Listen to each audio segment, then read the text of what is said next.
નમસ્કાર વડીલો અને મિત્રો. આજના પોડકાસ્ટ પર આપણે પ્રદકર કાનડિયા સાહેબ છે. તો આજે આપણે ખાસ કરીને પીએચડીના સંદર્ભમાં વાત કરવાના છીએ. ત્યારે સાહેબને વાત કરીએ કે ભાઈ પીએચડીના સંદર્ભમાં કયા મુદ્દા પર આપ વાત કરવાના છો?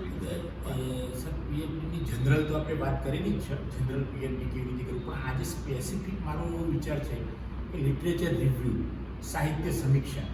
કે ભાઈ સાહિત્ય સમીક્ષામાં ઘણીવાર વિદ્યાર્થીઓને જે રિસર્ચ સ્કોલર્સ હોય એની શરૂઆતમાં ખબર નથી પડતી, પણ એકવાર આવી ગયા પછી એને ખબર પડતી હોય છે. તો એના સંદર્ભમાં મારી વાત કરવાની ઈચ્છા છે સર. બરાબર. તો સાહિત્ય સમીક્ષાના સંદર્ભમાં ઉદાહરણ સાથે કે વિગતે તમે વાત કરો. ચોક્કસ.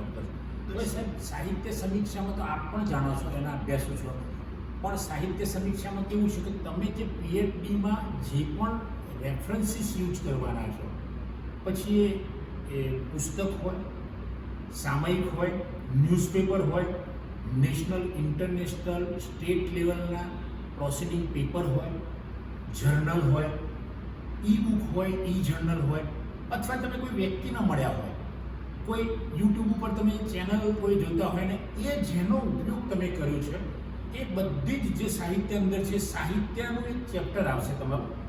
જનરલી આપણે બીજું ત્રીજું ચેપ્ટર હોય છે દરેક, આમ સોશિયલ સાયન્સીસમાં આપણે વાત કરીએ તો બીજું અથવા ત્રીજું ચેપ્ટર હોય છે. ચેપ્ટર તો ગાઈડ અને સ્ટુડન્ટ પર હોય છે ડિપેન્ડ, પણ એમાં લિટરેચર રિવ્યૂ આખું ચેપ્ટર આવે છે. અને ચેપ્ટર જો તમે સરસ રીતે લખી શકશો, વ્યવસ્થિત, કોપી કરવાનું નહીં, બીજાએ કર્યું છે આગળને એ રીતે નહીં, તો એની અંદર જે હું બોલ્યો, જેટલા તમને સાહિત્યના જે સ્ત્રોત પ્રકાર બોલ્યો હું, એ બધાનો અભ્યાસ કરીને ત્યાં આપણે એ ચેપ્ટરમાં લખીશું. તો પેલા જે વિદ્યાર્થી કે જે સ્કોલર પીએચડી કરી રહ્યો છે એને તો ખબર પડશે જ કે ભાઈ મારે આટલું હજુ કરવાનું બાકી છે, અને કરી લીધું છે બધું, અથવા તો ભવિષ્યમાં મારે મારા પીએચડીમાં આ સોર્સનો ઉપયોગ કરવો પડશે. એટલે જેટલા પણ તમે સોર્સનો ઉપયોગ કર્યો છે, જેમ મેં કહ્યા એ પ્રમાણે પુસ્તક, સામયિક, ઈ બુક, ઈ જર્નલ, પબ્લિકને કોઈને વ્યક્તિને મળ્યા હશો તો તમે પ્રોસિડિંગ પેપર્સ, રિસર્ચ પેપર, આ બધાનો રિવ્યૂ કર્યા પછી એના એ ચેપ્ટર જે સાહિત્ય સમીક્ષા છે ચેપ્ટરમાં મૂકવું પડશે.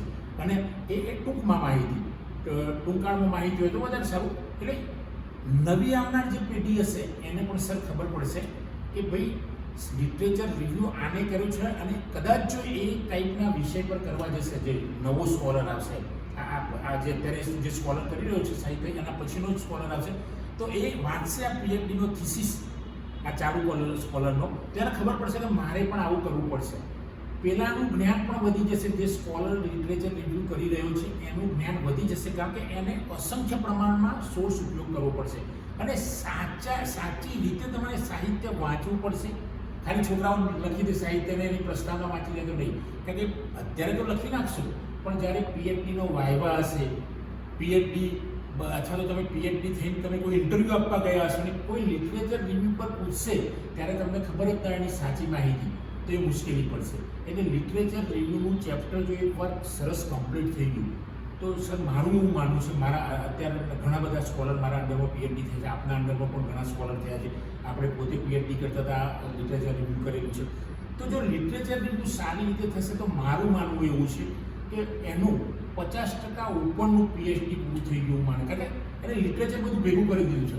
પછી તો એને જે રિસર્ચ કરવાનું હશે તો પ્રશ્નાવલી હશે, અથવા તો જે ઓબ્ઝર્વેશન હશે, અથવા તો જે પણ તમારું શિડ્યુલ હશે, ઇન્ટરવ્યૂ હશે, એ ટૂલનો ઉપયોગ કરશે. પણ જે બહારથી ઇન્ફોર્મેશન આપણે જે પુસ્તકમાંથી લેવાની છે તો એ સરસ રીતે લિટરેચર રિવ્યૂના ચેપ્ટરમાં લખશે તો એને તો કામમાં જ આવશે, આવનાર પેઢીને પણ કામમાં આવશે. આ થોડી ડીપમાં આપણે વાત કરીને આપણે કંઈ હોય તો આપણે ચર્ચા કરી શકીએ. હવે સાહિત્ય સમીક્ષા આપણે જોઈએ તો આંતરરાષ્ટ્રીય લેવલે કે દેશ લેવલે કે રાજ્ય કક્ષાએ કે એવી રીતે પણ એનું કરી શકાય કે કેવી રીતે કરી શકાય?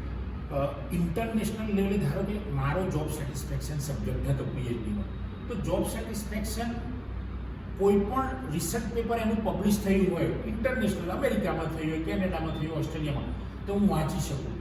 વાંચ્યા પછી એની અંદર તમે એની શોર્ટમાં માહિતી મૂકી શકાય. એટલે સામેવાળાને ખબર પડશે કે ભાઈ આને આ રિયોડિકલ વાંચ્યા છે, આ સામયિકો જર્નલ વાંચી છે, અને એમાંથી ચોક્કસ લીધું છે, તો એના લેખકનું નામ વગેરે માહિતી શોર્ટમાં એક એબ્સ્ટ્રેક્ટ જેવું આપણે બનાવવું પડશે.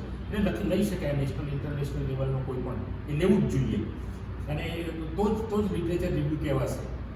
બીજું સર મને એ પણ ખ્યાલ છે કે આના સંદર્ભમાં તમારી બુક પણ છે, તો એના વિશે આમાં સાહેબ મારી બુક છે ને ગ્રંથાલય અને સંશોધન એ બુક છે. એનું જે ઘણી બધી લાઇબ્રેરીમાં બુક છે, એમાં સ્પેશિયલ એક ચેપ્ટર આ સાહિત્ય સમીક્ષા પર છે. અને સંશોધનમાં તો તમે એ મારી નાનાથી બુક છે, 100-125 પાનાની હશે, પણ એ બુક જો કોઈ વિદ્યાર્થી પીએચડી કરતો વાંચશે સંશોધન અને ગ્રંથાલય અથવા તો ગ્રંથાલય તો એને લગભગ 85-80% પીએચડી કેવી રીતે કરવું, હાઉ ટુ સ્ટાર્ટ પીએચડી એની ખબર પડી જશે. એમાં લિટરેચર રિવ્યુ વિશે તો મેં વિગતે માહિતી આપેલી છે એમાં. તો આપના વિદ્યાર્થીઓ અથવા તો બીજા વિદ્યાર્થીઓ પણ એ જાણી શકશે કે ભાઈ આ સંશોધન અને ગ્રંથાલય બુક અમારે વાંચવા જેવી છે અને સરસ બુક છે. એમાં મોટાભાગના ચેપ્ટરો એના પીએચડી રિલેટેડ સમાવેશ કરેલો છે સર એમાં.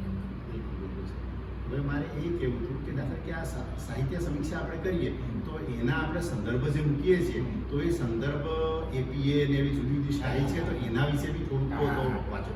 એપીએ એટલે સાહેબ એપીએનું full form American psychology association. એ જ રીતે એમએલએ છે, મોડર્ન લેંગ્વેજ એસોસિએશન. એ રીતે શિકાગોની સ્ટાઇલ પણ છે. એ રીતે લાઇબ્રેરી સાયન્સમાં મારે જનરલી એ જ ઉપયોગ થતો AACR2 Anglo American cataloguing rules. એ સિવાય CCC ક્લાસિફાઈડ કેટલોગ કોડ, પણ CCC અને AACR2 નો લોકો ઓછો ઉપયોગ કરે. જનરલી સોશિયલ સાયન્સના વિષયમાં મોટા ભાગે એપીએનો ઉપયોગ થતો હોય છે. એટલે એપીએ પ્રમાણે જો એ સ્ટાઇલથી તમે સાહિત્ય લિટરેચર રિવ્યૂ કરતા હોય અથવા તો કોઈ પણ જગ્યાએ તમે ફૂટનોટ આપતા હોય અથવા તો રેફરન્સીસ આપતા હોય તો લેટેસ્ટ જે એડિશન હોય એ એડિશન મુજબ જ આપવું જોઈએ. કારણ કે એ ગાઈડને ખબર હોય છે, પરીક્ષક જે પરીક્ષા લેવા આવશે એને ખબર હોય છે કે લેટેસ્ટ એડિશન કઈ છે. એટલે મિત્રો આજે હું તમને ધારો કે 7મી એડિશન છે એવી વાત કરું તો કદાચ 6 મહિના પછી એડિશન બદલાઈ પણ ગયું હોય, તો જે લેટેસ્ટ એપીએની હોય અથવા તો જે પણ તમે એમએલએ જે તમારો સબ્જેક્ટ હોય એ પ્રમાણે એમએલએ મોડર્ન લેંગ્વેજ એસોસિએશન હોય, શિકાગો હોય, તમે જે તમારા વિષયને લાગુ પડતી હોય એ સ્ટાઇલનો ઉપયોગ થઈ શકે અને એ પ્રમાણે જ કરવું હિતાવહ છે. કારણ કે તમે સ્ટાઇલ વગર કરશો લિટરેચર રિવ્યુ અથવા તો એ નકામું પડશે, ચાલશે નહીં, એમ એક સ્ટાન્ડર્ડ નહીં ગણાય.